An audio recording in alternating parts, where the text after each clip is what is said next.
¿Claro? Perfecto.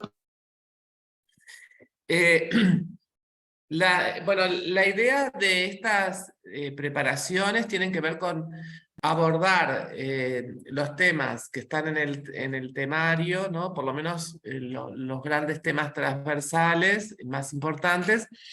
En este tema que me toca coordinar a mí, la idea era plantearles algunas situaciones o viñetas clínicas que ustedes las tuvieron antes de la preparación, y que sirvan esas viñetas a punto de partida de las preguntas que hacemos para reflexionar sobre ese problema de salud. ¿Está?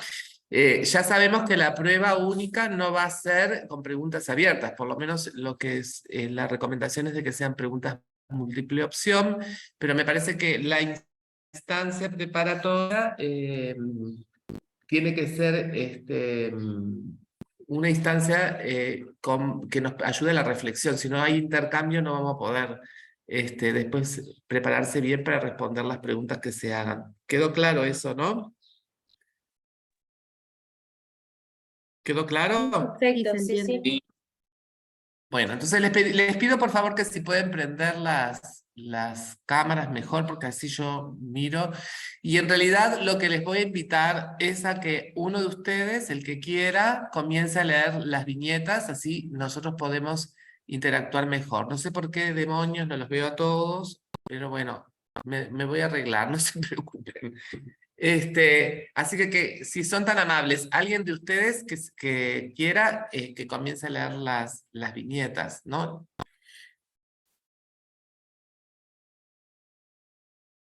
El que quiera.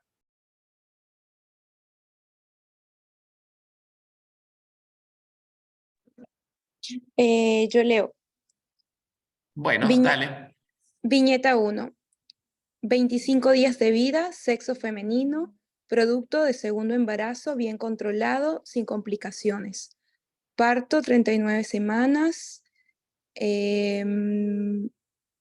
peso de nacimiento 3.000 gramos, vigoroso, sin patología perinatal, alimentado a pecho directo, exclusivo, buen aspecto ponderal, consulta en emergencia por temperatura axilar de 38.2 grados centígrados, examen físico sin alteraciones.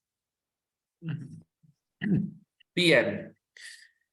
Vamos a las preguntas entonces.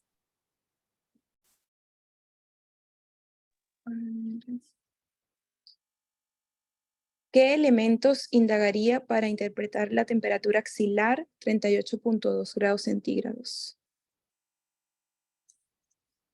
Bien.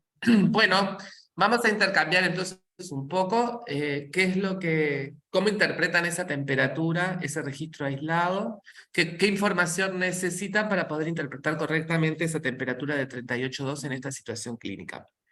Escucho.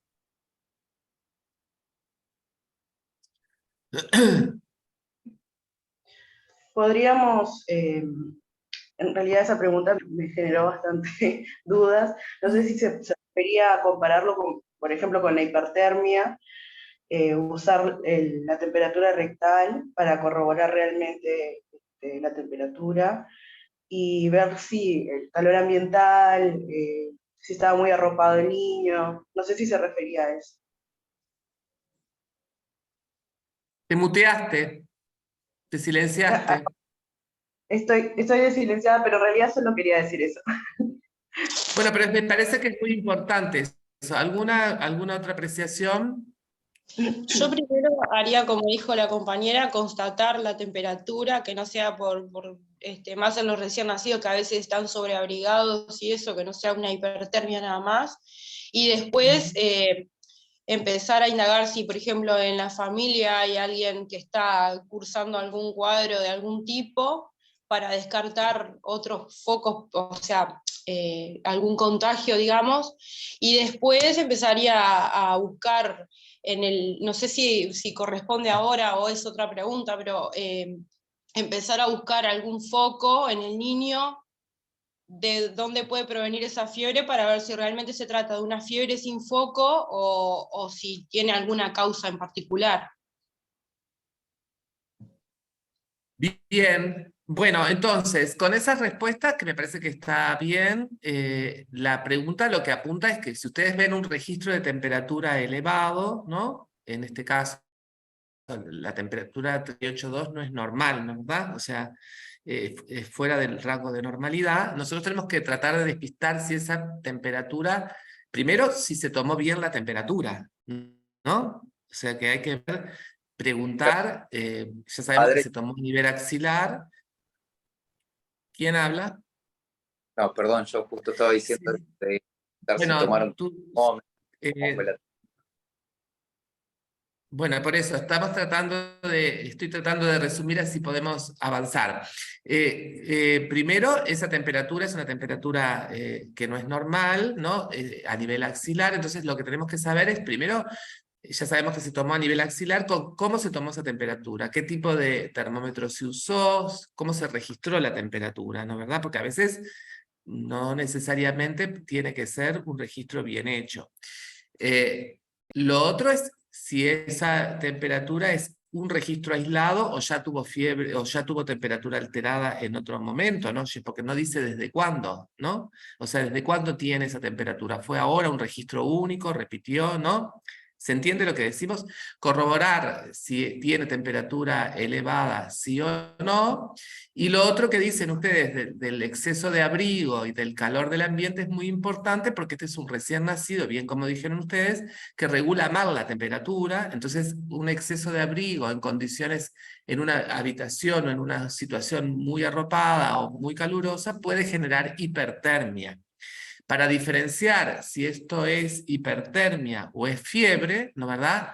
Las condiciones en que se tomó la temperatura es importante, pero también si la temperatura responde o desciende sola frente al desabrigo, por ejemplo, ¿no? Eso es una cosa interesante. Entonces, eso no se tienen que olvidar, sobre todo si se trata de un registro único, ¿no? Lo que sí es cierto que las hipertermias en general, a menos que sean situaciones realmente de mucha sofocación, no dan temperaturas tan altas, ¿no? Entonces cuando la temperatura es muy, muy alta, ¿no? 38, más de 38, 39, uno tiende a pensar que pueda ser por fiebre. O sea, el exceso de abrigo en un recién nacido en general no condiciona 38, 39 grados. Sí, un golpe de calor, pero no parece ser la situación. ¿Se entendió esto? ¿Sí? Entonces, la primera precisión es eso. Ustedes recuerden que la fiebre es un mecanismo fisiológico de respuesta a la agresión tisular, en general es parte de la respuesta inflamatoria del organismo y que obedece a una elevación de la temperatura central. Y que todos los autores, o la mayoría de los autores, consideran que alguien tiene fiebre si la temperatura fue bien registrada y siempre que la temperatura central, nos referimos a la temperatura rectal, es mayor de 38 o más. Que la temperatura axilar, ¿no verdad? En general, que es lo que más usamos nosotros, es medio grado menor en general que la temperatura rectal. Por lo tanto, si alguien tiene 38, habla de 37,5 axilar, ¿no? Entonces, ahí están los rangos de definición de la temperatura, más de 37,5 axilar o más de 38 rectal, ¿sí? Si la temperatura fue registrada en forma correcta y no hay exceso de abrigo, en principio hay que interpretar que ese hallazgo es que tiene fiebre, ¿no es verdad? ¿Quedó claro? Perfecto. Bien, entonces vamos, si quedó claro, vamos a la 2. ¿Qué dice la segunda pregunta? Dale, Delia, que vos estabas leyendo, me parece, ¿no? O alguien leía, no sé. Creo que fue otra compañera, pero para avanzar leo si quieren. ¿Qué otros Bueno, elementos, te confundí. qué otros elementos de la anamnesis considera importante al momento de analizar dicho hallazgo? Ahí está. Ahí Valentina estaba diciendo cosas, ¿no? Dijo otras cosas. Valentina.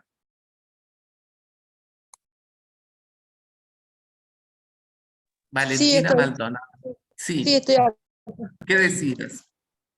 Bueno, yo después de eso, de haber constatado de que sí se trata de una fiebre, buscar dentro de los antecedentes ambientales, digamos, si se trata de yo qué sé, de algún familiar que esté cursando algún cuadro de algún tipo, digestivo, respiratorio, para ver si se trata de los antecedentes ambientales, y después, si se descarta eso, empezar a buscar sistema por sistema para ver si realmente no tiene un foco esa fiebre. Por ejemplo, ver si hay lesiones en la piel, si tiene alguna alteración digestiva, sea alta o sea baja, si está con vómitos, diarrea, si tiene tos, si tiene, no sé, buscar el foco, no sé. Sistema por sistema para ver si no se encuentra ninguno y decir que realmente sí es una fiebre sin foco. Gracias. ¿Alguien más Sí, que quiera complementar? creo que sería importante también buscar si existen factores de riesgo de generar alguna complicación. No es lo mismo que sea un recién nacido, que sea como este caso, que es parto a término, que es sano, con buen crecimiento con buen crecimiento y buena ganancia de peso, hacer un recién nacido que sea pretérmino, que haya estado, por ejemplo, en CTI, que tenga una lactancia mixta, que haya cursado alguna infección previa, que haya recibido algún tipo de tratamiento específico al alta. Creo que serían elementos, porque el riesgo de enfermedad bacteriana invasiva en este tipo de recién nacido va a ser mucho mayor que en otros recién nacidos, menores de 3 meses, que sean completamente sanos. Perfecto. Entonces, ahí está esa información complementaria. En realidad, un poco reuniendo eso y complementando algunos aspectos de lo que ustedes señalaban, creo que lo que hay que hacer, primero, lo que dijimos, ¿es este registro o ya tuvo fiebre otros registros, ¿no? ¿Desde cuándo tiene fiebre? Si es una fiebre que recién comenzó o tiene más tiempo de evolución, ¿no? ¿Verdad? Lo otro es indagar elementos de repercusión general, ¿no? O sea, este niño se está alimentando bien, rechaza el alimento, está irritable, ¿no? Tiene un llanto irritable, se duerme más, o sea, todos los elementos que hagan pensar que pueden tener una enfermedad grave, ¿no? Es un recién nacido, o sea que si está febril y tiene tanta temperatura, ¿no? En realidad hay que ver si se alimenta bien, si rechaza el alimento, si ese rechazo es total, si vomita, si está alerta, si se duerme, si tiene tendencia al sueño, si está irritable, ¿no, verdad? Elementos de repercusión general que hablan de gravedad. Eso es un aspecto. Lo segundo, entonces, vamos a ir a buscar causas de la fiebre. Si interpretamos que son fiebre, buscamos causas. Pero primero la repercusión general, ¿no? Los elementos de valoración general.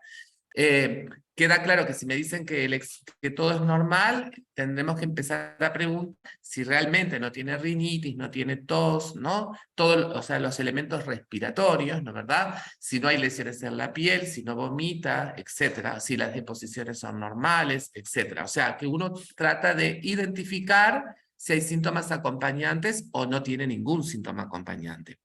Y el tercer aspecto son los aspectos epidemiológicos, porque los aspectos epidemiológicos importan en la casa, con quién viven y si están todos sanos. La madre está sana, tiene síntomas respiratorios, está cursando alguna enfermedad, hay alguien que está cursando alguna enfermedad infecciosa en el ambiente donde el recién nacido se encuentra. Con respecto a los antecedentes perinatales, que acá lo que se aparenta de ser que es un niño que nació de término, que es vigoroso y que no tiene esos otros antecedentes, creo que una de las cosas que no dice y que es muy importante es si se hizo la búsqueda de estreptococo del grupo B, ¿no? Esto capaz que después lo discutimos un poco más, pero sobre todo los recién nacidos en la primera semana de vida importa y mucho, ¿no? Después de la primera semana de vida es la importancia menor, pero acuérdense que el estreptococo del grupo B es un germen que nosotros hacemos medidas de prevención y que puede dar sepsis precoz y sepsis tardía. La sepsis precoz antes de los 7 días de vida y la sepsis tardía después de los 7 días de vida, ¿no? La sepsis precoz se previene, las infecciones precoces por estreptococo del grupo B se previenen con la búsqueda y el tratamiento con ampicilina. La sepsis tardía no se puede prevenir. Pero entonces es importante preguntar eso y no se olviden. ¿Quedó claro esto? Y bueno, todo lo que dijo el compañero, que no aplica en esta historia, ¿no? Pero si es un pretérmino, si estuvo internado las 36 o 48 horas en la unidad de alojamiento y nada más, o si por el contrario, ese niño se quedó más en el hospital, tuvo una internación más prolongada y se le hicieron maniobras, ¿no es verdad?, que puedan predisponer a la adquisición de patógenos en ese momento de la vida. Por lo tanto, eso yo no lo traía, pero me parece una observación importante. Esta historia es un niño de término, suponemos que todo pasó bien, pero hay que estar seguro de eso. ¿Sí? ¿Quedó claro? Perfecto. Bien. Entonces pasemos a la tercera pregunta. Bien. ¿Qué elementos debe jerarquizar en la valoración inicial en la emergencia? Perfecto. A ver, ¿quién se anima? Primero aplicar el triángulo de evaluación pediátrica, ¿no? Y ver si el paciente tiene alguna alteración a nivel respiratorio, circulatorio, de conciencia, como para ver si está estable o no está estable, y después sí, empezar a buscar las posibles causas. Y después, ¿qué hacemos más? ¿Después qué, perdón? ¿Qué hacemos más? ¿Qué cosas hacemos más Y en la después valoración? las constantes vitales, ver la frecuencia respiratoria, cardíaca, bueno, constatar la temperatura, saturación, y después, bueno, empezar a buscar el examen físico exhaustivo, ¿no? Cefalocaudal y todo, piel, Exacto. todo. Me parece muy bien eso. Entonces, ustedes acuérdense que este recién nacido, a los efectos de lo que estamos abordando, es un grupo de riesgo. Después vamos a ver bien qué quiere decir esto. Pero bueno, por ser recién nacido, aunque no tenga más nada, es un niño de riesgo para tener infecciones graves, ¿no es verdad?, por la inmadurez del sistema inmunológico. Y la respuesta también, no hay que esperar que tenga toda la sintomatología que tienen los niños más grandes, es muy inespecífica, ¿no? Entonces, el asunto es, primero, obviamente, como ustedes ya aprendieron, a evaluar los lados del triángulo de evaluación pediátrica, porque si tiene un triángulo de evaluación pediátrica estable, es una historia, y si tiene triángulo inestable, es otra historia, porque puede tener una infección grave, sepsis, ¿no es verdad? Y entonces hay inestabilidad hemodinámica o respiratoria o algo de eso. En realidad, lo primero es evaluar el triángulo de evaluación pediátrica.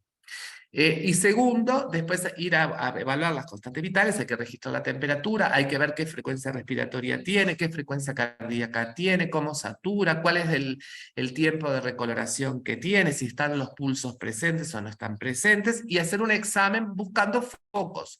Entonces hay que hacer un examen minucioso donde hay determinados elementos como la tensión de la fontanela, la maniobra de Sell, la presencia de lesiones en la piel, ¿no?, que son importantes, que no se olviden de buscar.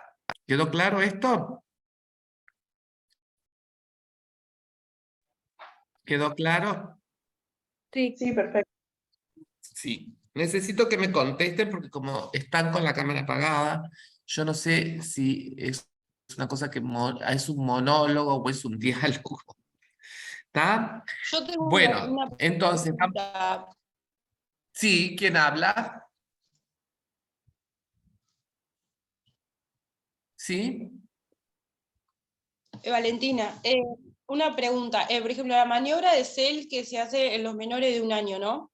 Para saber si Sí. tiene rigidez de nuca. Pero en el caso de los menores de 3 meses o recién nacidos, ¿solo te guías por la tensión de la fontanela, por ejemplo? Porque como al no tener No, el hacer sostén las cefálico, maniobras ¿cómo siempre. sabes?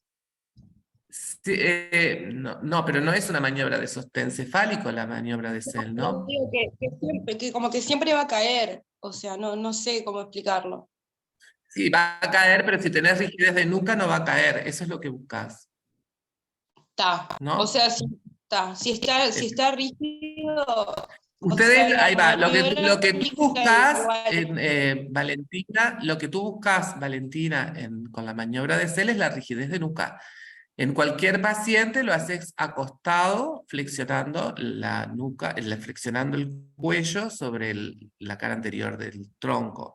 En realidad, en un niño pequeño buscas que si la cabeza la logra apoyar o no en el hombro de la mamá. Si hay resistencia a eso, es la maniobra de Sell. Es cierto que en menores de 3 meses a veces es más difícil darte cuenta, pero hay que buscarla igual y hay que buscar la tensión de la fontanela. Estén o no estén, eso no invalida, pero es parte del examen que ustedes tienen que hacer. Ah. O sea, que Gracias. repasando, digamos, todas las constantes vitales, como ustedes dijeron, ¿no? Frecuencia cardíaca, frecuencia respiratoria, elementos de trabajo respiratorio, ¿no? La temperatura, la saturación, el tiempo de recoloración, la hidratación, ¿no? La hidratación, ¿sí? Y después haces un examen de algunas cosas que no te tenés que olvidar, ¿no? Como, bueno, por supuesto, lo neurológico acá importa ver el estado de conciencia, si está alerta, si está dormido, si está irritable, si no está irritable, si la fontanela está depresible o no está depresible, si hay maniobra de Sell, no hay maniobra de Sell, si hay lesiones cutáneo-mucosas, ¿no verdad? Y también si hay dolores, que acá en los recién nacidos es muy difícil, pero a veces tienen posturas anómalas de algún miembro y no los podés movilizar, ¿no verdad? Y eso es un elemento de infección osteoarticular o de osteoartritis, ¿no? Y después palpar el abdomen a ver si hay visceromegalia, hepato, esplenomegalia, etc. ¿Ah? ¿Quedamos? Sí, perfecto. ¿Pasamos a la otra? Bien, ¿qué elementos debe jerarquizar en el examen físico? Bueno, más o menos hay un ruido de fondo, chiquilines. No sé, no puedo así. Los que no hablan tienen que apagar el micrófono. Yo agregué en cuanto al examen físico, tal vez bueno, una de las cosas que se dice mucho es siempre hacer la autoscopía como parte del examen físico, y la escala de Yale, aunque en las pautas rojas dice que de todas formas no es útil en menores de 3 meses por su poca clínica, pero bueno, como para saber el riesgo de infección potencialmente grave.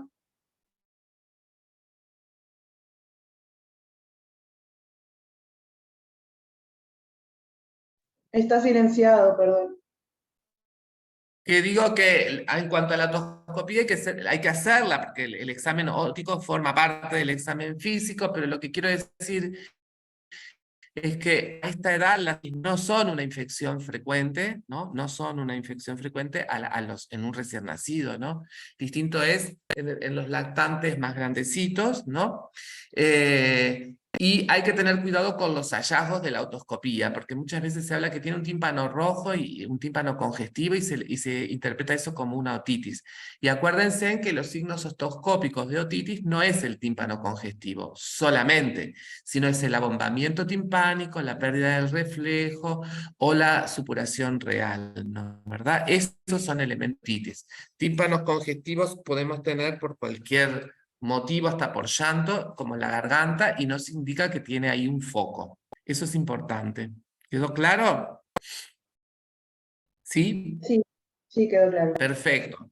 Lo otro del examen lo fuimos jerarquizando, yo creo todo, ¿no? Lo dijimos, creo que todo, ¿no? Y la escala de Yale, aunque no es una escala que pueda ser demasiado útil para evaluar en este grupo etario, sí hay cosas generales que están en esa escala que hay que evaluar, ¿verdad? O sea, si repasamos, ¿alguien la quiere repasar la escala de Yale? ¿Cuáles son los componentes? Está el llanto, reaccionan a los padres, la conciencia, el color de la piel, la hidratación y la respuesta al examen. Y tiene, bueno... Perfecto. O sea, lo que decíamos hoy, este es un niño que llora con un llanto habitual, o es un llanto monótono, de irritabilidad, eso habla de compromiso del sistema meningio, ¿no verdad? ¿Está reactivo? ¿No está reactivo? ¿Es un niño que se duerme fácilmente? ¿No? ¿Se mantiene alerta? ¿Está bien coloreado? ¿No está bien coloreado? ¿O está bien hidratado? ¿No está bien hidratado? Eso lo podemos hacer, aunque los elementos no sean tan confiables, es lo que dicen los libros en los niños pequeños, porque bueno, porque es más difícil la obtención de información al respecto. Pero no importa, pero eso hay que hacerlo igual, ¿no? Y examinar como dijimos. ¿Sí? ¿Alguien quiere preguntar algo de esto? ¿O está bien? Estamos bien. Bueno, muy bien. Entonces seguimos, si les parece. ¿Qué dice la otra pregunta? ¿Cuál es su planteo diagnóstico? Bien. Entonces,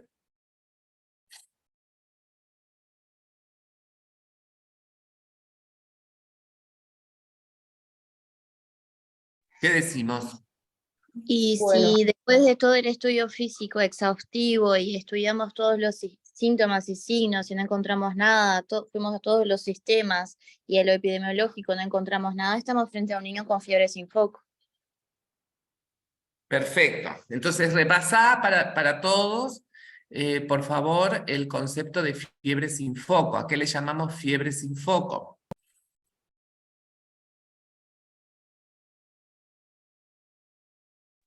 Bueno, fiebre sin foco es cuando encontramos un niño con una temperatura elevada y ya descartamos todos que había comentado los colegas, que ya lo diferimos de la hipertermia. Vemos un niño que ya lo hicimos todo lo que lo dijimos, no voy a volverme repetitiva, y no logramos encontrar un motivo por su fiebre, estamos frente a una fiebre sin foco. Y en Muy menores de 3 bien. O años. sea, es Ahí la edad. fiebre. Ya hicimos la discusión esa de si esto es fiebre o no es fiebre, ¿no? Superado eso y interpretamos que tiene fiebre, y luego de la anamnesis exhaustiva y el examen físico completo, nosotros no logramos identificar una causa, un foco claro del origen de la fiebre. Eso es fiebre sin foco. Atento que no hacemos alusión a la duración de la fiebre para esta definición, aunque algunos autores, ¿no? Hacen definiciones en función de lo temporal, porque no consideran que la fiebre muy prolongada pueda ser considerada fiebre sin foco, pero en nuestras pautas la duración no está considerada, aunque sí el comentario es que la enorme mayoría de las veces es fiebre de corta evolución, ¿no verdad? ¿Quedó claro eso? Sí, en algún lugar ¿Quedó que claro? estaba menos de 3 días, pero entonces es solamente de corta Claro. duración. Dice de corta duración porque, claro, un poco intenta separar esto de otras entidades que son más frecuentes que pueden estar presentes en la clínica y que implican otro desafío diagnóstico, que es la fiebre prolongada o la fiebre de origen desconocido, ¿no? Esa es otra historia, por eso. Pero bueno, algunos autores insisten mucho en la definición temporal, otros no. Nuestras pautas no hacen esa alusión, aunque aclaran que en general se trata de cursos breves de fiebre. Y lo otro es que, espérate que quería decir algo más. ¿Por qué jerarquizamos la fiebre sin foco? ¿En quiénes jerarquizamos? Porque no hablamos de fiebre sin foco en todos los niños, ¿no? No hablamos en un adulto de fiebre sin foco, ¿no? Los menores Una de 3 entidad. años.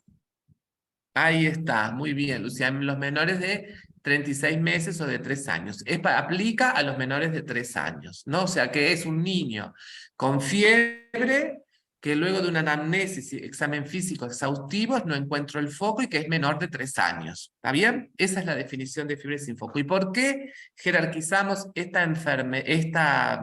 síndrome o esta entidad en este grupo etario? En realidad por por el riesgo a desarrollar sepsis y como que todo está apuntado a buscar detectar que no desarrollen una sepsis porque no tienen tantos síntomas como quizás tienen los niños más grandes. Bueno, más que sepsis yo diría otra cosa, ¿no? ¿Qué es lo que buscamos nosotros? La Riesgo de sepsis enfermedad puede... bacteriana invasiva. Ahí está. O de enfermedad bacteriana invasiva, ¿y de qué otra cosa más? Bacteriemia oculta. Bacteriemia oculta. ¿Y qué otra definición más? Necesitamos 3 definiciones importantes que tienen que saber bien para abordar esta entidad. Enfermedad bacteriana invasiva, bacteriemia oculta y... Enfermedad bacteriana severa. Perfecto, enfermedad bacteriana severa. O sea, un niño menor de 3 años, tenemos que preguntarnos, la enorme mayoría de las veces que vemos un niño menor de 3 años que consulta, que tiene fiebre sin foco, la enorme mayoría de las veces, ¿qué es lo que tiene? Una Una infección. infección La mayoría de urinaria. las veces. La causa... No. Un menor de 3 años que consulta por fiebre sin foco, la enorme mayoría de las veces, ¿a qué corresponde? Infección viral. Una infección viral autolimitada. Ahí está. La enorme mayoría de las veces es una infección viral banal autolimitada. Pero hay un porcentaje, una proporción de esos niños que puede estar, es hacer la manifestación de una bacteriemia oculta, una enfermedad bacteriana invasiva o una enfermedad bacteriana severa. ¿Cuál es la diferencia entre estas 3 entidades?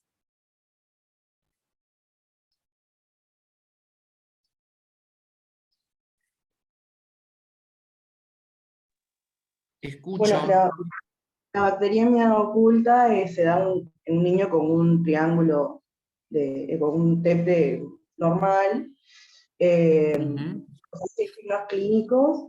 La enfermedad bacteriana invasiva es encontrar las bacterias en lugares donde normalmente son estériles, y bueno, el otro sí, no sabría definirlo, y no sé si no está bien. Bien, la bacteriemia oculta, como dice el nombre, bacteriemia, es que hallamos bacterias, ¿no?, en la sangre, o sea, son hemocultivos positivos, pero en niños que por demás no tienen ningún elemento de toxicidad. Por lo tanto, es un niño que luce bien, que está bien, que tiene, como dijiste tú, un triángulo de evaluación pediátrica estable, no tiene ninguna repercusión de ningún tipo, y el hemocultivo aisló una bacteria. Las bacteriemias ocultas, la enorme mayoría, son autolimitadas, aunque algunos hacen localizaciones secundarias, ¿no, verdad? Quedó claro eso, ¿no? El otro es el tema de la enfermedad bacteriana invasiva. Por enfermedad bacteriana invasiva entendemos el aislamiento de bacterias de líquidos habitualmente estériles, léase el líquido cefalorraquídeo, el líquido pleural, el líquido articular, ¿no, verdad? El hemocultivo, ¿no? Son líquidos habitualmente estériles donde yo aíslo bacterias, pero en un niño que tiene elementos de toxicidad, ¿no? O sea, está enfermo, luce enfermo, está enfermo, o tiene, como se dijo ahí, elementos que orienten a un compromiso séptico, ¿no? Entonces, eso es una enfermedad bacteriana invasiva. La meningitis es una enfermedad bacteriana invasiva, el empiema es una enfermedad bacteriana invasiva, no así la neumonía común, no, es una enfermedad bacteriana invasiva, es una enfermedad mucosa. La infección urinaria no es una enfermedad bacteriana invasiva, es una enfermedad bacteriana severa. Ahí tenemos la diferencia, ¿no? Porque es una infección por vía en general ascendente que coloniza la vía urinaria y que infecta la vía urinaria, ¿no? Alta o baja, ¿no, verdad? Pero la osteoartritis es una enfermedad bacteriana invasiva, etcétera, ¿no? La enfermedad bacteriana invasiva es cuando aparecen bacterias en líquidos habitualmente estériles con elementos de toxicidad. Entonces, lo que sabemos es que hay una proporción de estos niños con fiebre sin foco que pueden desarrollar estas complicaciones. Es por eso que le damos jerarquía a esta entidad, ¿no? Y no es la causa más frecuente de la fiebre sin foco, pero es lo que, más grave, y es lo que tenemos que estar alertas para buscarlo, ¿no? ¿Cuál es la proporción de estas complicaciones a lo largo de los 3 años de vida? ¿Quiénes son los que tienen más riesgos, menos riesgos, ¿no?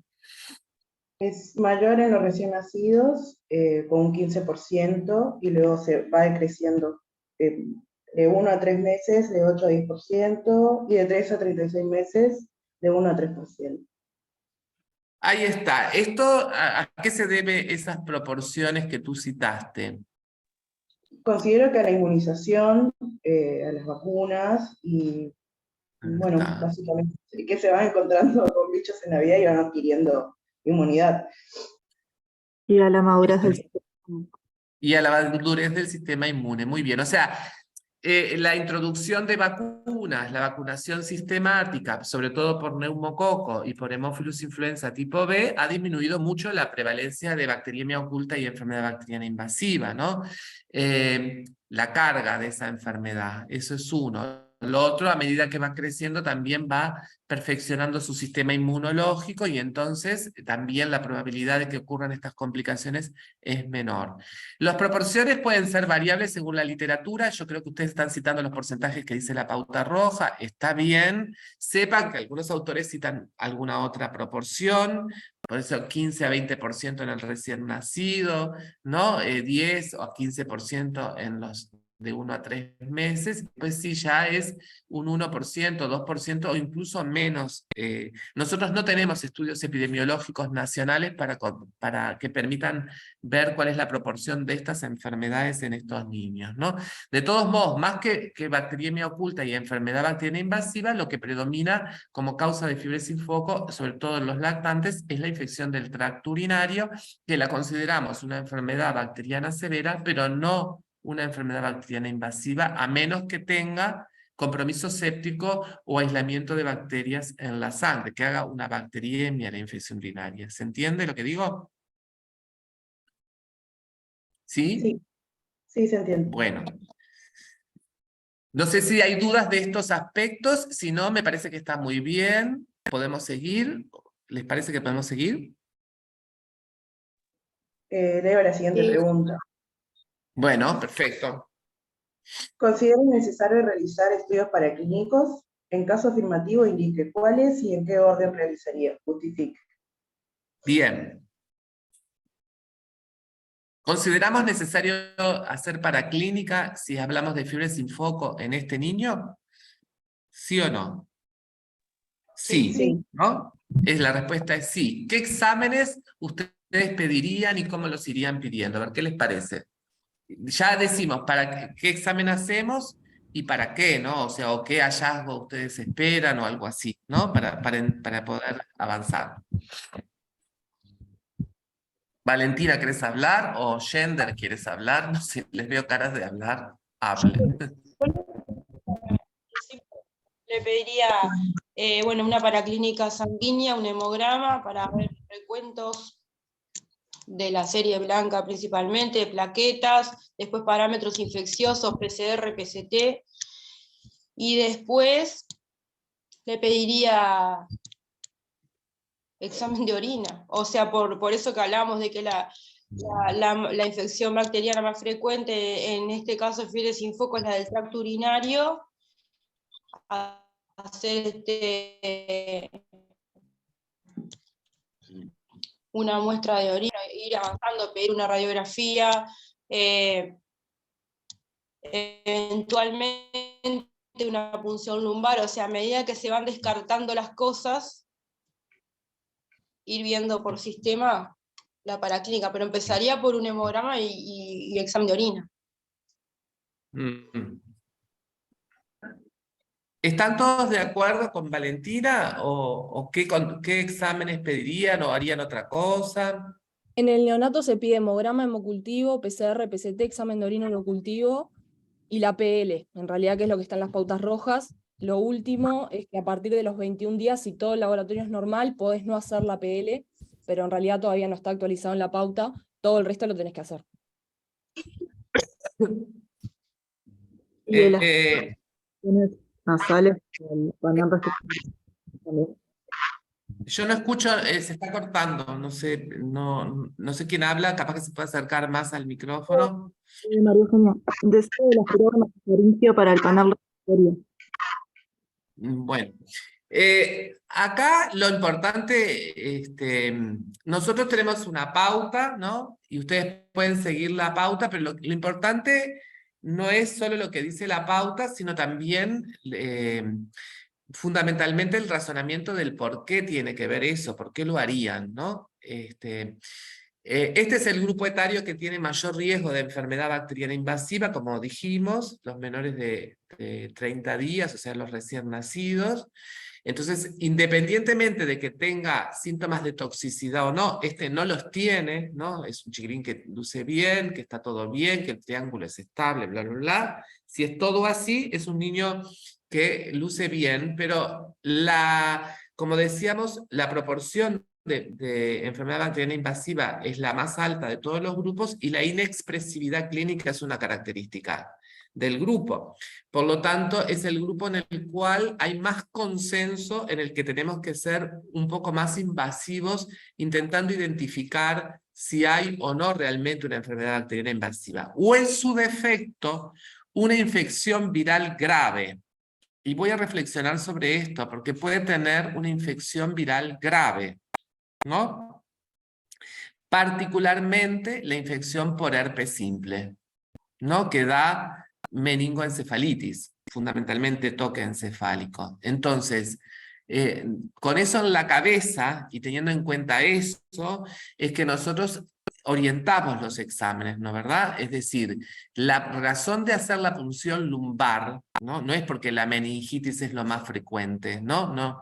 Pero ojo que también puede tener una infección por herpes virus en el líquido cefalorraquídeo, o sea, en el sistema nervioso central, y eso es extremadamente grave. Y cuando se ponen sintomáticos, hay un deterioro clínico importante. Por lo tanto, hay que ser más agresivos en la búsqueda de gérmenes. La placa de tórax, si hay síntomas respiratorios o si ustedes tienen dudas, están en invierno. Si no, placa de tórax, o dependiendo de los hallazgos paraclínicos.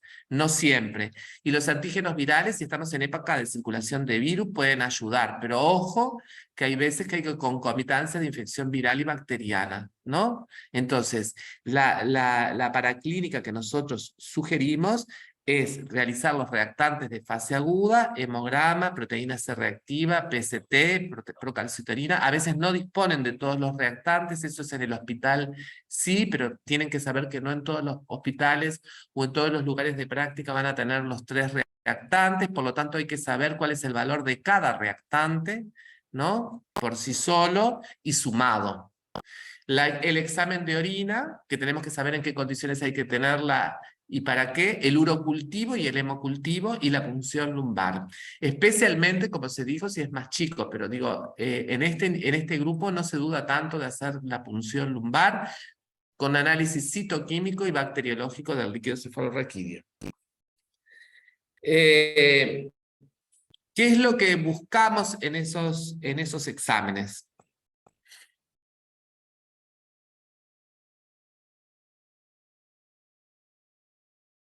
En el hemograma, finalmente si hay hiperleucocitosis. Después los reactantes de fase aguda elevados. ¿Qué más del hemograma? Si hay hiperleucocitosis, ¿qué más? El diferencial, el conteo global, si está a predominio de neutrófilos, que te puede apuntar a una infección bacteriana, o en dependencia, si es una linfocitosis o algo de eso, que puede apuntar a predominio de un proceso viral. En el caso, el aumento o disminución del conteo de blanco, de los leucocitos, por encima de 10, incluso valores por encima de 20, que hacen sospechar de una infección de gran magnitud, siempre valorando, ¿no? El conteo, el estado general del paciente que concomite porque a veces existen laboratoriopatías que te pueden hacer dudar un poco en dependencia del cuadro clínico del estado físico del paciente. ¿Qué más? Muy bien, ¿qué más?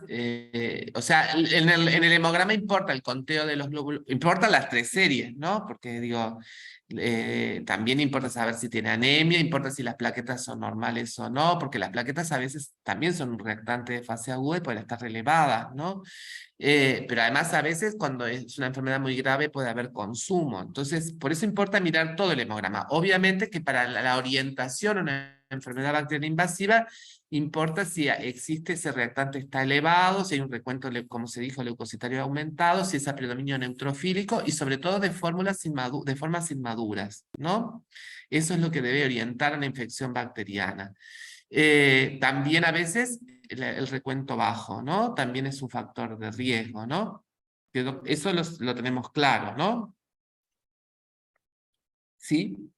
Sí. Con respecto a los otros reactantes, ¿qué esperamos? ¿Qué valor tienen? El PCR, por ejemplo, mayor de 20, nos habla también de infección bacteriana. Bueno, la procalcitonina, no me acuerdo cuánto era, pero mayor de 2, no me acuerdo muy bien. Sí. Pero, De todos esos reactantes, ¿cuál es el que es más útil para discernir infección bacteriana de no bacteriana? La La- PCR. Sentí un murmullo, perdón. La procalcitonina se considera un marcador muy precoz, ¿no verdad? Y de corta duración de infección bacteriana invasiva y especialmente de sepsis, ¿no? Eso es lo que han demostrado los estudios, ¿no?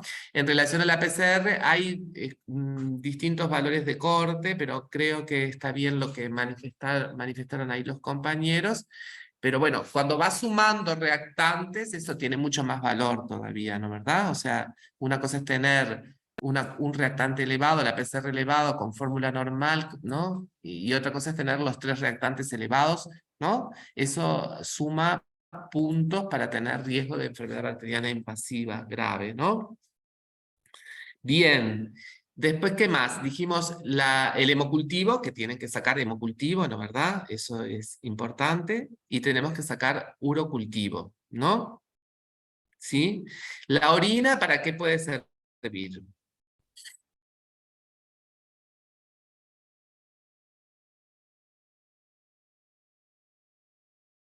Vamos. La orina, para determinar la presencia de infección urinaria, en el examen de orina podemos encontrar si existe alguna leucocitosis, la presencia de nitritos, de esterasa, la hemoglobina como uno de los signos positivos de lesión, que a la hora de realizar algún tipo de cateterismo obviamente no puede estar un poco, como que pierde un poco de sensibilidad, pero en realidad la leucocitosis con los nitritos, sobre todo una leucocitosis de más de 100 leucocitos, de más de 10, disculpen, pueden asociarse a una infección urinaria que, bueno, se corroborará después con el urocultivo, el germen específico y la sensibilidad ante el antimicrobiano. Ahí está. Acá, eso que decís, que traes tú, es muy importante porque la orina, en realidad, para pensar en un foco urinario, o sea, en una infección del tracto urinario, obviamente que el gol estándar para hacer el diagnóstico es el urocultivo, ¿no? Obtenido por los métodos que proporcionan orina estéril. En general, en estos chicos a veces es importante hacer el cateterismo vesical, ¿no? ¿Verdad? Para obtener una muestra lo más limpia posible y que sea útil para la interpretación. Entonces, pero claro, el urocultivo demora, tiene 48 horas de delay para el informe, entonces es importante obtener una muestra concomitante de orina para ver si hay elementos inflamatorios, porque infección del tracto urinario es clínica compatible, o sea, manifestaciones clínicas compatibles con infección urinaria, que en un recién nacido seguramente es la fiebre sin foco, ¿no verdad? Más elementos inflamatorios en la orina, que los elementos inflamatorios son los que explicó muy bien el compañero recién, los leucocitos, la leucocituria o la piuria de la orina, más los nitritos, ¿no verdad? Y por supuesto el hallazgo de un patógeno urinario o un reconocido, como puede ser un gram negativo, Escherichia coli o de la flora entérica, en un recuento significativo de acuerdo al tipo de muestra que se obtiene, teniendo en cuenta que se consideran distintos puntos de corte según la muestra se obtenga por chorro en medio o por punción vesical o por cateterismo, que es la técnica en este caso, ¿no? Así que es bien importante eso, ¿no? ¿Estamos de acuerdo? ¿No? La punción lumbar, ¿qué información, qué cosas buscamos?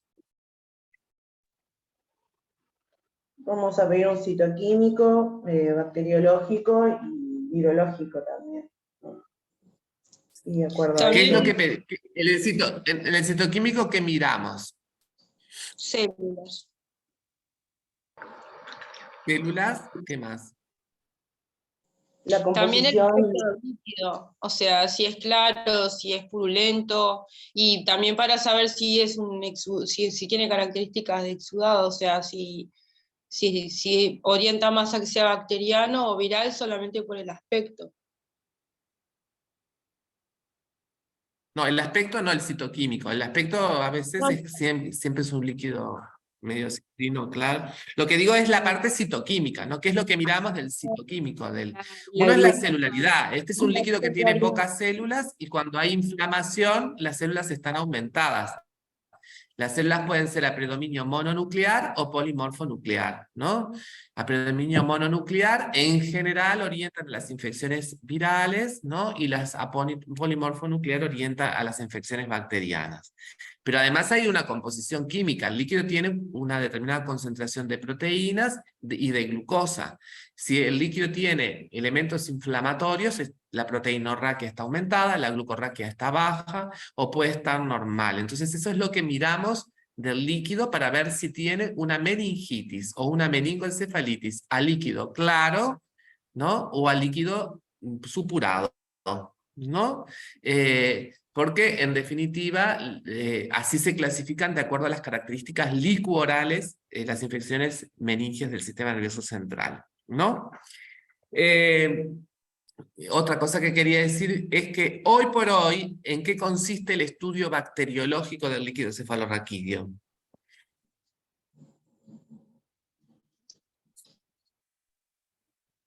¿Qué Está el hacen?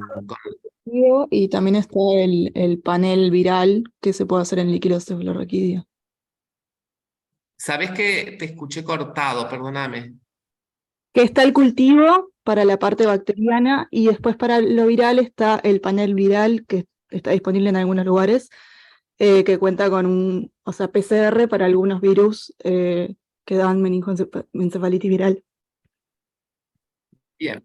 Es decir, nosotros tenemos hoy tres cosas para hacer con el líquido cefalorraquídeo. Uno es el directo, ¿no? ¿Qué quiere decir el directo? La observación bajo microscopio de un extendido del líquido con tinción Gram, porque eso es muy rápido. Si tenemos, lo miran, en un rato nos dicen, veo, no sé, diplococos Gram positivos o cocos Gram negativos y ya me orienté, ¿no? Tiene una infección y ya me orienté hasta el germen, ¿no? O sea que el directo no hay que despreciarlo. Muy pocos laboratorios lo hacen, pero hay que tenerlo bien presente porque cuando lo tenemos es de mucha ayuda. Segundo, el cultivo del líquido, ¿no? El cultivo donde buscamos el cultivo de bacterias, ¿no? Buscamos bacterias ahí en el cultivo, no cultivamos virus, son muy difíciles de cultivar. Y después lo que tenemos son las técnicas de biología molecular, de lo cual hay diferentes test comerciales de biología molecular que los laboratorios, después de la pandemia del COVID, muchos laboratorios de los sectores públicos y privados tienen, y que significa un avance sustancial porque te permite identificar ADN tanto de bacterias como de virus, ¿no? Tanto de bacterias como de virus. Atenti que la PCR puede ser positiva y el cultivo puede ser negativo, porque es una técnica mucho más sensible que el cultivo, ¿no? Hay veces que nosotros no aislamos cosas en el cultivo, pero sí identificamos material genético de patógenos en la PCR, ¿sí? La PCR, reacción de cadena de polimerasa, identifica genes de los gérmenes. Y es importante además que se busquen los virus se buscan por PCR, ¿no? Pero también se buscan bacterias por PCR. Entonces ustedes cuando dicen, ¿qué es lo que espero de lo bacteriológico de un líquido? Que, bueno, el directo, con tinción Gram, el cultivo de bacterias con su sensibilidad antibiótica y si es posible hacer una reacción en cadena en polimerasa, o sea, una técnica de amplificación de ADN en búsqueda de los patógenos más frecuentes, incluyendo virus. Que acá hay algunos patógenos que importan y mucho, ¿no? ¿Quedó claro esto? La PCR es un resultado que se obtiene en forma rápida, mucho más rápida que un cultivo, pero no nos informa la sensibilidad del microorganismo, ¿no? Solo la identificación del germen. Por eso son estudios complementarios. ¿Quedó claro? Sí, perfecto. Y Bueno, entonces eso es lo que hacemos, y después dijimos la placa de tórax si hay síntomas respiratorios y los antígenos virales, o bueno, ahora también se hace PCR, ¿no? Nosotros hacemos PCR para muchos virus, sobre todo si hay época epidémica y está circulando, ¿no? Esa cuestión, con mucha cautela de la interpretación de los hallazgos, ¿no? Porque lo que quiero decir, hay veces que puede haber concomitancia de infecciones. Un niño puede tener un virus respiratorio y también tener una infección bacteriana, un pequeño, ¿no? Adelante. Continúo con la siguiente pregunta. Sí, por favor. ¿Considera necesario un abordaje terapéutico empírico? ¿Cuál justifique? Bien.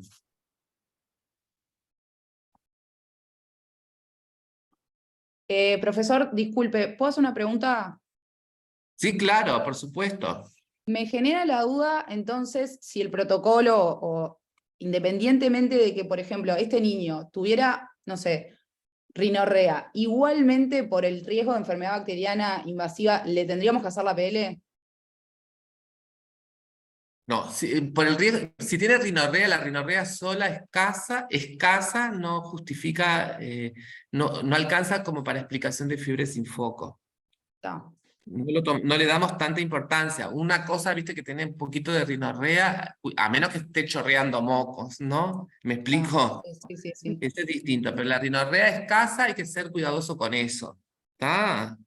No, Creo perfecto. que también lo dice la pauta o lo dicen algunos libros. Yo después les voy a dar un material que me parece que está bueno que lo lean, porque complementa la pauta. No los quiero confundir, me parece que está bien, la pauta está bien, porque es lo que hacemos, pero en realidad me parece que tienen que complementar con una lectura rápida de un material, ahora yo les paso, ¿sí?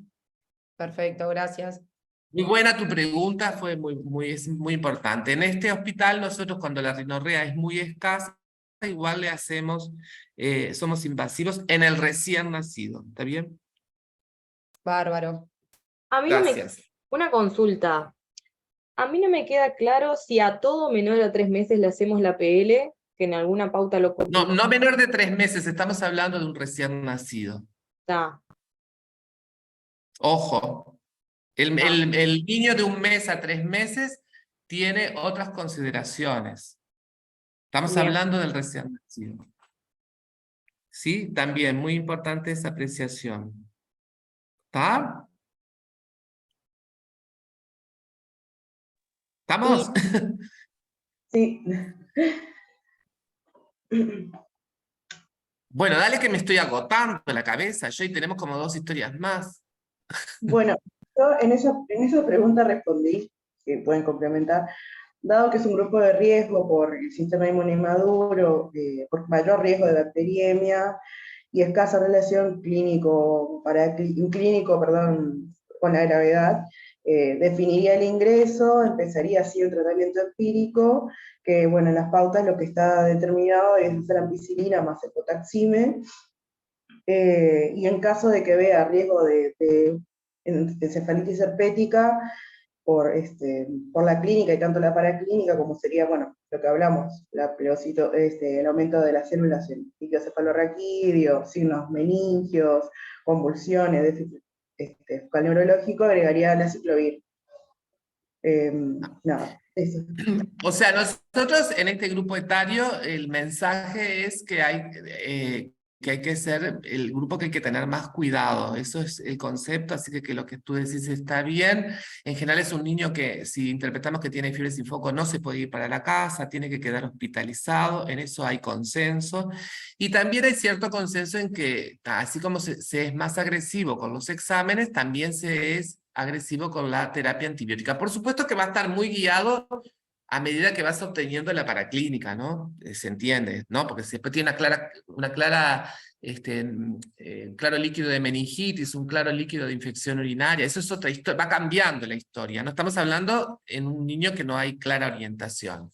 Pero entonces, sí ponemos antibiótico terapia empírica y sí es posible el uso empírico de aciclovir ¿no? Si sospechamos que hay encefalitis herpética. Obvio que después, por eso es importante si le hacemos PCR para virus en el líquido cefalorraquídeo, ¿no? Porque si la PCR después viene negativa, el aciclovir hay que sacarlo, ¿no? ¿Se entiende eso? Y eso es un dato que obtiene uno rápidamente del líquido. Los elementos que orientan a una encefalitis herpética, que es extremadamente grave, por eso le damos mucha importancia y es frecuente en este grupo etario, ¿no? Tienen que ver con las características del líquido. En general son líquidos que tienen una hiperproteinorraquia, no muy alta, pero la tienen. La glucorraquia puede ser normal, ¿no? Y el recuento celular está aumentado a expensas de mononucleares y a veces hay también un líquido hemorrágico, ¿no? Por supuesto que si es una encefalitis herpética y no hacemos un tratamiento precoz, enseguida el niño agrega elementos de compromiso de la conciencia, puede tener convulsiones, pero nosotros estamos hablando en esta etapa en la que solo me fiebre, ¿no? ¿Estamos claros con eso? Entonces, ¿por qué ponemos esa terapia antibiótica ampicilina más cefotaxime, creo que dijiste? ¿Por qué esos antibióticos? ¿Qué perseguimos cubrir con cada uno de esos antibióticos? Sobre todo los bichos que están relacionados al canal de parto y, bueno, Sí. lo más prevalente, ¿no? Streptococos. ¿La ampicilina para qué sería? Y sería Para tanto para... Listeria, ¿no? Sería para, creo que gram Listeria positivos, monocytógena. negativos y algunos anaerobios. Bueno, dijeron distintas cosas. Alguien dijo listeria, ¿no? ¿Alguien nombró Sí. listeria? No. Y ahí está. ¿Y qué más nombraron? Perdón. Streptococo.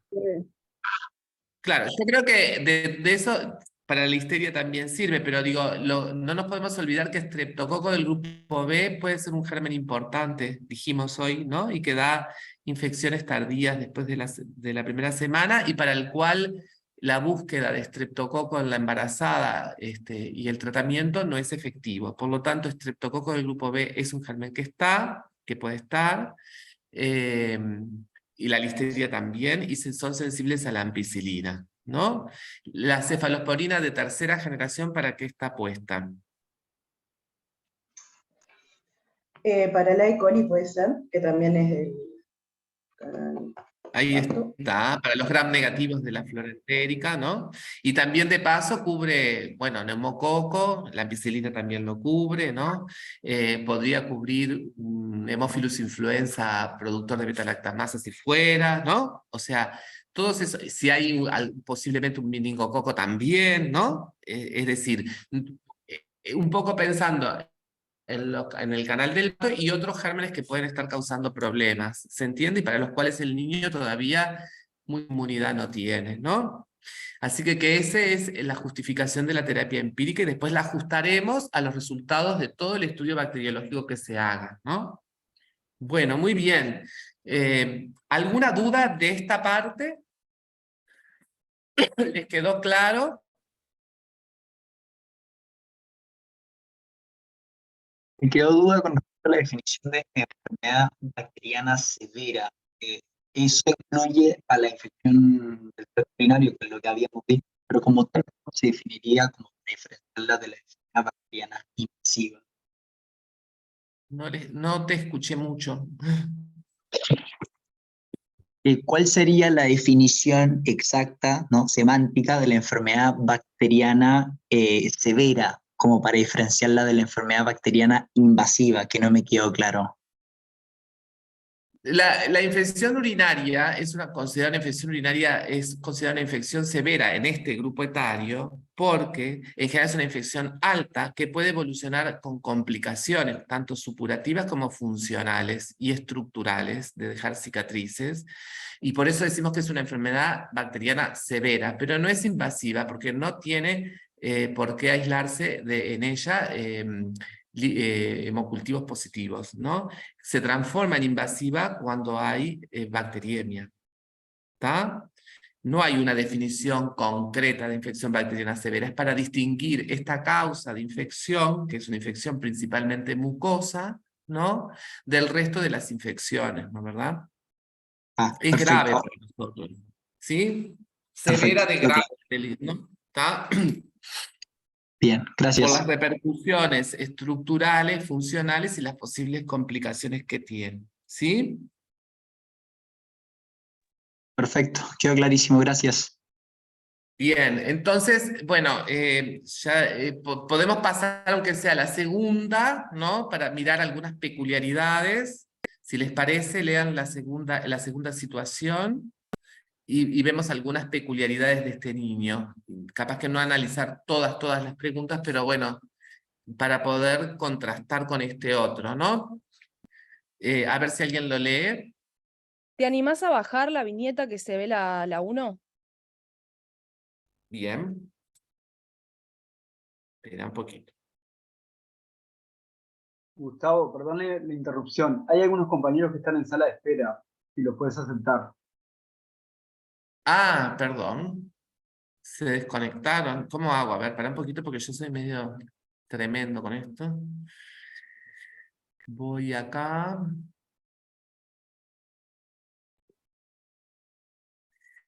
¿Y dónde demonios?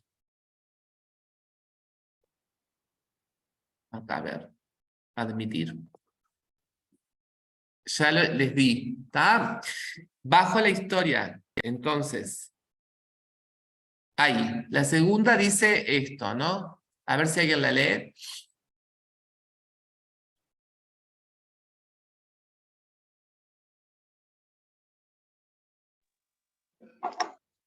Bueno, la leo.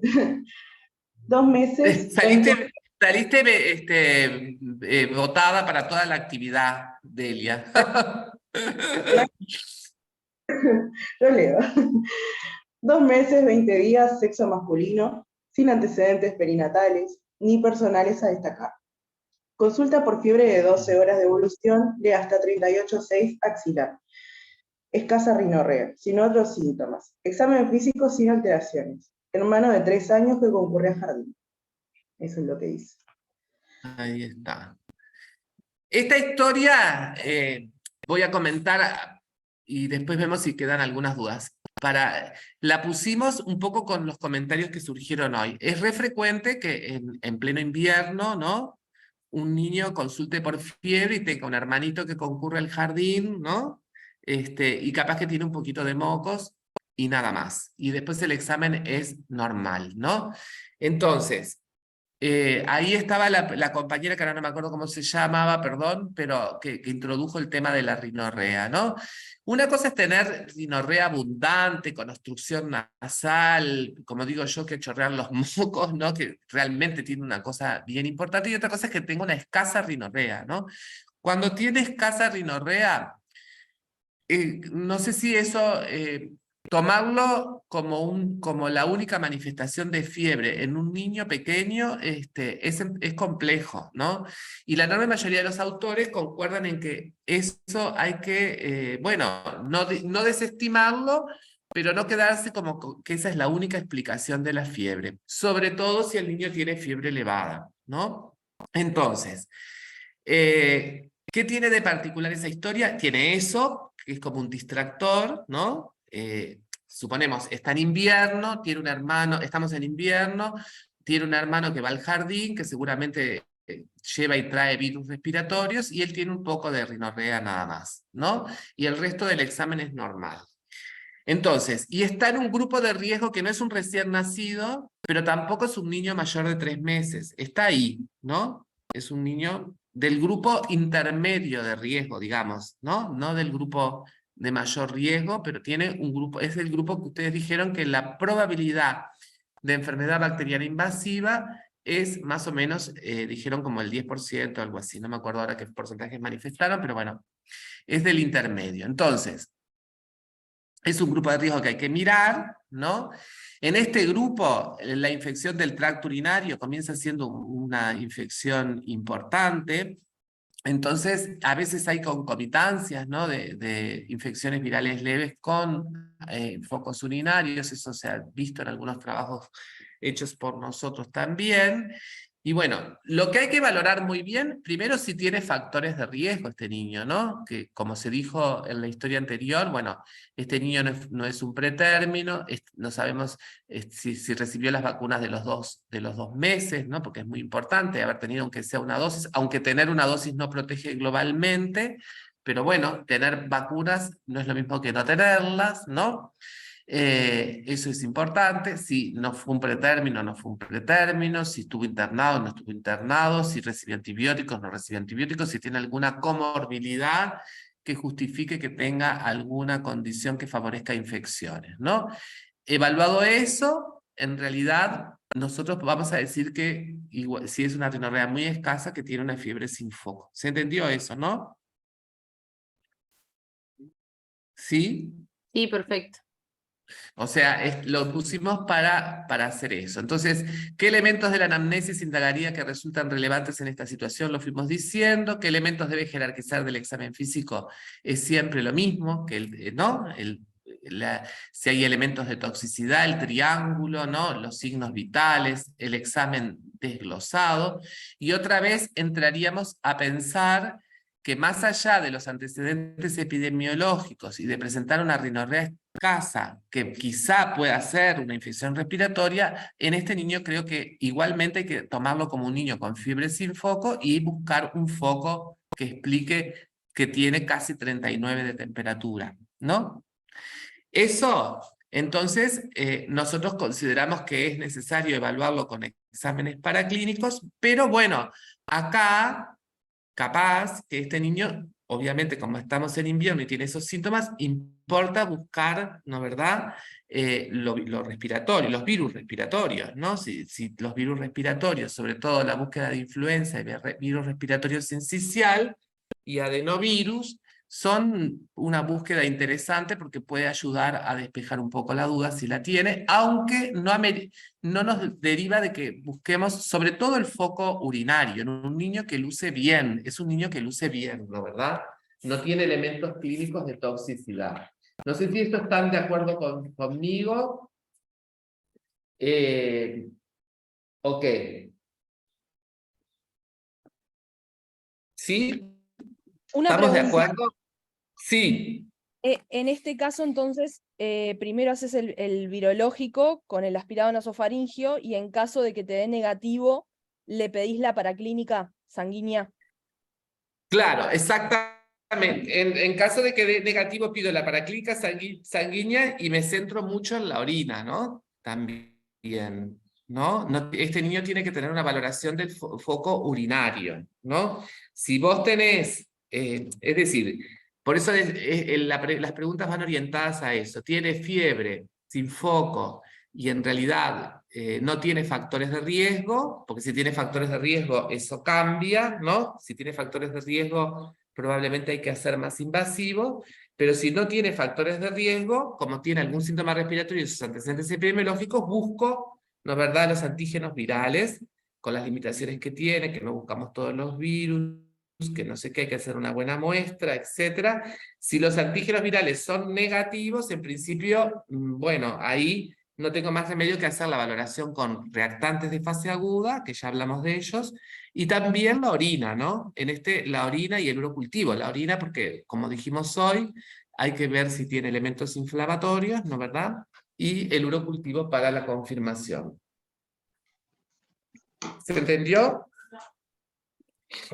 Sí. Sí. Creo que lo particular, que el mensaje, los dos mensajes que queremos que se lleven en este caso, es eso, la validez de la búsqueda de lo virológico, la importancia de la búsqueda del foco urinario, ¿no? Y bueno, y un poco proceder en función de esos hallazgos, ¿no? Y de los factores de riesgo que tenga. ¿Sí? Ahí va. Y consulta, no sé si se me escucha bien. Te escucho perfecto, sí. Bien. Según el algoritmo de fiebre sin foco, que se aplicaría en este caso, dice que en caso de solicitar esta paraclínica, ¿no? El hemograma, PCR, PCT, examen de orina, urocultivo, se presentan más de 2 criterios de enfermedad bacteriana invasiva se procede a hacer el estudio del líquido cefalorraquídeo. ¿Qué se consideraría como criterio de enfermedad bacteriana invasiva? O sea, la leucocitosis, la leucopenia, el PCR alto, como estábamos hablando, mayor de 20. Lo que pasa es que ahí tenés que tener cuidado, porque, ¿me escuchás? Tenés que tener cuidado porque en realidad hay que tener cuidado con lo que te dan. O sea, vos pedís los reactantes y pedís la orina, pero si vos tenés reactantes alterados y orina muy patológica, en realidad puede tener una infección del tracto urinario con reactantes elevados, ¿no? ¿Se entiende? Claro. Y ahí frenar, no tenés por qué seguir, ¿no? A menos que tenga deterioro del estado general. Lo que hablábamos hoy, ¿te acuerdan, no? Las características del llanto, las características de la alimentación, o sea, elementos muy tóxicos, entonces eso es distinto, ¿no? Pero si tenés una orina muy patológica y hay reactantes, eso puede ser una infección del tracto urinario, una infección grave del tracto urinario, porque son graves a esta edad de la vida, ¿no? Ahí va. Y si tuviéramos o sea, la una variante de la variante de este grupo etario es buscar el foco urinario que es muy importante. La orina y el urocultivo, ¿no? No solamente mirar los reactantes, ¿no? Y si tuviera un examen limpio, un examen de orina limpio, un urocultivo que no se aísla nada, con reactantes altos, leucocitosis, etcétera, ahí sí se procede a hacer la punción lumbar. Ahí sí, claro, pero ese es otro niño, ¿no? Porque la orina, dijimos, la orina tiene que tener para una infección urinaria elementos inflamatorios. Si no los tiene, no tenés ninguna orientación y sos más agresivo, ¿sí? Quedó clarísimo. Siempre y cuando los reactantes estén altos, ¿no? ¿Quedó claro eso? Quedó claro. ¿Alguna pregunta, alguien, alguna apreciación distinta? La conducta puede ser, dependiendo de los hallazgos, y se observe y nada más, que lo ingreses con el tratamiento posible de una infección del tracto urinario también, ¿no verdad? En fin, nada, eso, ¿no? O sea, como para resumir, digamos, en primera instancia harías como la detección de los virus respiratorios, un examen de orina, un urocultivo, y en caso que eso te diera negativo, progresás con los estudios, digamos. Como dice el algoritmo, sean bien algorítmicos. Les recomiendo para la prueba, después si tienen la suerte de estar, bueno, los que elijan pediatría, ¿no?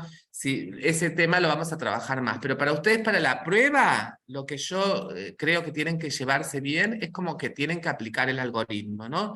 Un niño que consulta por fiebre sin foco es de un grupo de riesgo por edad, de los intermedios, donde la escala de Yale no ayuda mucho, pero igual la evalúo, ¿no verdad? Y miro si tiene factores de riesgo. ¿Tiene factores de riesgo? No tiene factores de riesgo. ¿Tiene factores de riesgo? Es un signo que se prende. No tiene factores de riesgo, es otra historia. ¿Tiene un poco de rinorrea? Estamos en invierno, hacemos antígenos respiratorios. ¿Tiene antígenos positivos? Bueno, capaz que espero. ¿No tiene antígenos positivos? Hago la valoración de hemograma, PCR, PCT y orina. Tengo reactantes elevados, pero la orina es patológica, tiene una infección del tracto urinario. Bueno, ya saqué el urocultivo, lo hemocultivé, empiezo el tratamiento de una infección del tracto urinario. No tiene orina inflamatoria, sigo, ¿no? La urocultivo, el hemocultivo, y capaz que también hago la punción lumbar porque tiene factores de riesgo de enfermedad bacteriana invasiva, y pongo tratamiento empírico de acuerdo a sus hallazgos. No tiene nada, dejo en observación, ¿no? Algunos puede ser la variante de la observación ingresado, otro puede ser la variante de la observación que se refiera, ¿no? ¿Se entiende? ¿Sí? Sí, perfecto. ¿Alguna pregunta de esto? Una pregunta. Pensando en la historia anterior, pero por ejemplo, si fuera este mismo recién nacido de 25 días, pero que tiene un hermano que concurre a guardería y que está cursando un cuadro respiratorio y él tiene una rinorrea muy escasa, ¿la PL va igual por ser recién nacido y por el riesgo de virus herpes simple igual? Sí. Gracias. Estimados, son las 12:10. Perdonen que capaz que no nos da para hacer la tercera historia. Les puedo proponer dos cosas. No sé si sirvió para algo o no. Para mí es la primera experiencia de esto. No sé si si fui claro, si los ayudé, si los confundí o qué, ¿me pueden decir? No, perfecto. Estamos viendo de a poco. Muy esclarecedor, Ah. profe, gracias. Sí, sí, No, porque bueno, viste que... nos organiza, Sí. ¿Cómo? que nos ayuda a orientarnos. Ahí está. Mi recomendación para la prueba, además bueno, veo que leyeron, eso me genera me quedo contento porque por lo menos prepararon, ¿no? Están preocupados, pero además sean bastante concretos, eso, ¿no? Eso es lo que les pido. Nadie les va a preguntar ninguna cosa rebuscada, porque es una prueba de grado, ¿no? O sea, de fin como de grado, ¿no? No es una prueba para acceder al posgrado, ¿no?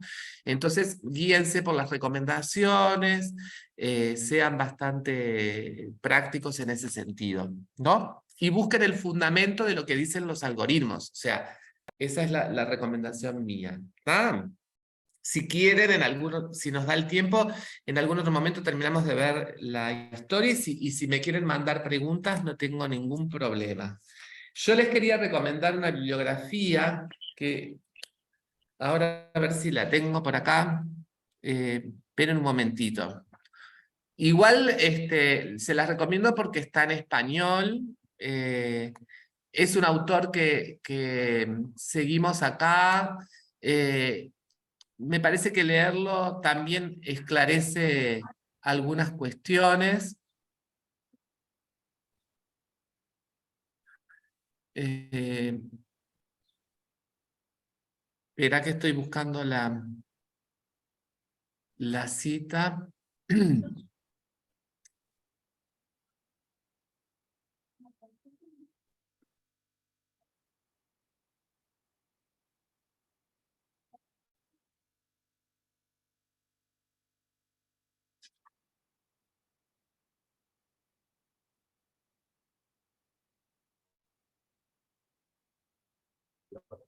Ya estoy finalizando.